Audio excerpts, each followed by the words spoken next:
알레르기성 천식으로 10년 정도 고생을 하셨으면 참 힘드셨을 것 같아요. 저희 장인어른도 사실 천식이 있으셨기 때문에 이제 천식 환자의 고통에 대해서는 참 잘 알고 있는 편인데, 이게 이제 천식이라는 게 그런 겁니다. 그러니까 이 알레르기를 유발을 시킬 수 있는 여러 가지 원인에 의해서 이 천식 환자들을 보면 정상적인 어떤 그 일반인들의 기도에 비해서 이 급격하게 이제 기도가 좁아지면서 숨을 갑자기 이제 쉴 수 없게 되는 그런 상황들이 생긴다거나 색색거리는 어떤 그런 상황들, 그 다음에 이제 발작적인 기침이나 아니 호흡곤란 같은 것들을 이제 발생을 하게 되는 거죠. 그러면 바로 이제 응급 상황에 돌입을 하기 때문에 양방에서는 예를 들어서 이제 이 어떤 스테로이드 분무제 같은 것들을 사용을 해서 기도를 확장을 시키거나 이렇게 해서 호흡이 좀 편안해질 수 있도록 만드는 그런 대증요법 같은 것들을 좀 많이 쓰게 되는데,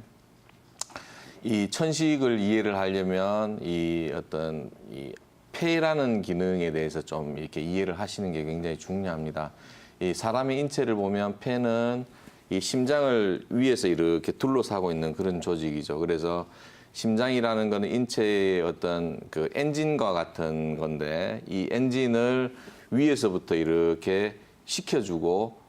그러면서 기운을 이렇게 위로 떠오르는 화기를 아래쪽으로 이렇게 내려주는 그런 역할들을 하는 게 폐 기능입니다. 그래서 이 폐가 제일 손상을 많이 받는 상황이 어떤 건가 하면 이 어떤 인체에서 내부에서 발생하는 어떤 여러 가지 열이라든가 아니면 그리고 너무 환기에도 좀 많이 상하게 되는 그런 양상들인데, 그래서 이 폐를 치료할 때는 한방에서는 촉촉하게 만들어주는 것들을 굉장히 중요하게 이제 여기게 됩니다. 이 앞에서 이제 알레르기성 천식을 잠시 빠뜨렸던 것 중에 알레르기성 천식을 유발하는 원인 물질은 굉장히 여러 가지가 있습니다. 특별하게 특정한 음식이 원인이 되기도 하고요. 그 다음에 이제 어떤 특정 약물에 대해서 그런 것들이 발병을 하기도 하고, 그 다음에 이제 환절기라든가 아니면 한기에 노출이 되는 그런 어떤 이 기상 변화나 이 온도 차이 이런 것들이 원인이 되기도 하고, 아니면 급격한 호흡의 증대, 그러니까 과도한 운동이나 이런 것들을 통해서 과호흡을 따라가지 못하는 그런 상황들이 원인이 되기도 하고, 그다음에 이제 어떤 대기 오염 물질이 원인, 여러 가지 이제 요인들이 천식을 악화시킬 수 있는 요인이 되는데, 이걸 치료하는 과정은 우리가 살아가면서 이러한 어떤 이 원인 물질이 무엇인가를, 나에게 있어서 그런 원인 물질이 무엇인가를 알고서 회피하는 것도 굉장히 중요한 치료이긴 하지만은, 인간이 어떤 무균실에서 살 수 없는 이상은 그 어떤 스스로 폐의 기능을 높여서 그것을 이겨낼 수 있는 상태로 몸을 만들어 나가는 것도 굉장히 중요하거든요. 그래서 이러한 폐 기능을 어떻게 만들어 나갈 건가, 이런 것들이 한방에서는 가장 중점적인 치료의 내용으로 이제 이해를 합니다. 그래서 아까 얘기했던 것처럼 폐를 촉촉하게 만들어주고 인체에 발생할 수 있는 열들을 제어를 해주고,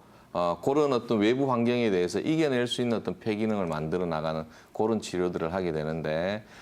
그런 것들은 가까운 한의원 가셔가지고 원장님하고 상담을 하셔서 그런 폐를 촉촉하게 할 수 있는 어떤 한약재들이 많이 있거든요. 그런 것들을 이제 처방을 받아서, 이거는 장기적인 접근을 하셔야 됩니다. 한 달, 두 달 또는 뭐 6개월, 1년 뭐 이렇게 간단하게 치료될 수 있는 질환이 아니기 때문에 이 장기적인 접근으로 치료를 하시는 게 맞고요.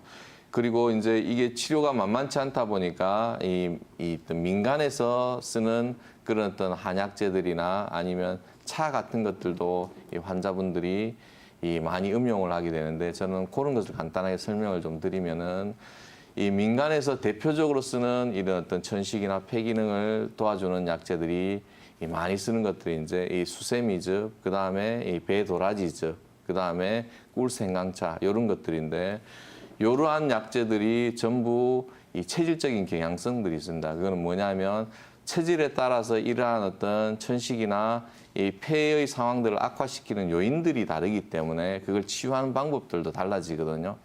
대표적으로 이제 우리가 이 어떤 겨울에 감기에 많이 쓰는 어떤 모과차라든가 아니면 어떤 이 폐열을 잡아주는 어성초 같은 건 태양인 약재인데, 그거는 태양인들의 폐질환들이 어떤 위로 솟구치는, 직승하는, 상승하는 그런 어떤 열기, 그것에 의해서 폐가 많이 손상을 받기 때문에 그런 부분을 제어하는 약재들이 이 대표적이고요. 그다음에 이제 우리가 또 많이 쓰는 것 중에 수세미즙이라든가 아니면 더덕, 그다음에 이제 이 한의사들이 이 비염이나 천식에 많이 쓰는 약재 중에 이제 전호라는 약재가 있습니다. 이거는